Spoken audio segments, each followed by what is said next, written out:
Our frames of reference video project was on the movement of a box sitting atop of a skateboard. The project aimed to capture the forces that moved the box while the skateboard was accelerating. The video is as such. An electric skateboard accelerates from standing still to a velocity of 10 km/h forward, measured through the screen on the remote of the skateboard. The significant figures were present on the remote, providing accuracy. A video was taken of the skateboard with the box on it as it accelerates, which when viewed provides time over when the skateboard finishes accelerating. You will now see two different frames of references of the skateboard accelerating.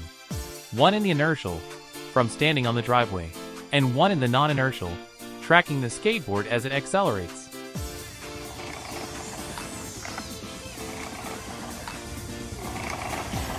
There are slight distinctions between the two. While they both have an equal normal force and force of gravity acting on them, the horizontal forces are not the same, as seen through these free body diagrams.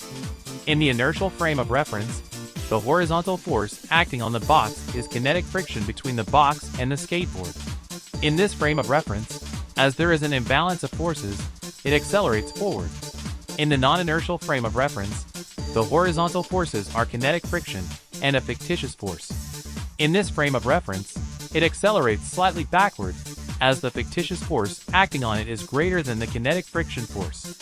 If you take a look at our calculations, the values that we already had are the change in time of 1.688 seconds, measured from the video, the initial velocity of 0 meters per second, and the final velocity of 2.778 meters per second or 10 kilometers per hour. We also had the mass of the pencil case box, which was 0.100 kilograms, based on the 100-gram weight on the plastic. The first calculation made was to find the acceleration of the skateboard with respect to the ground, and it included the change in velocity and the change in time. Once the acceleration was found, it was used to calculate the displacement of the skateboard with respect to the ground.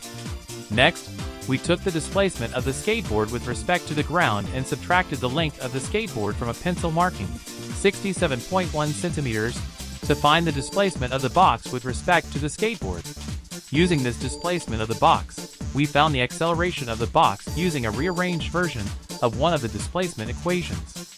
Lastly, this acceleration of the box was used to find the fictitious force, knowing the force would be the same magnitude as the inertial frame of reference net force with the opposite direction, using the equation fictitious force equals negative mass times acceleration.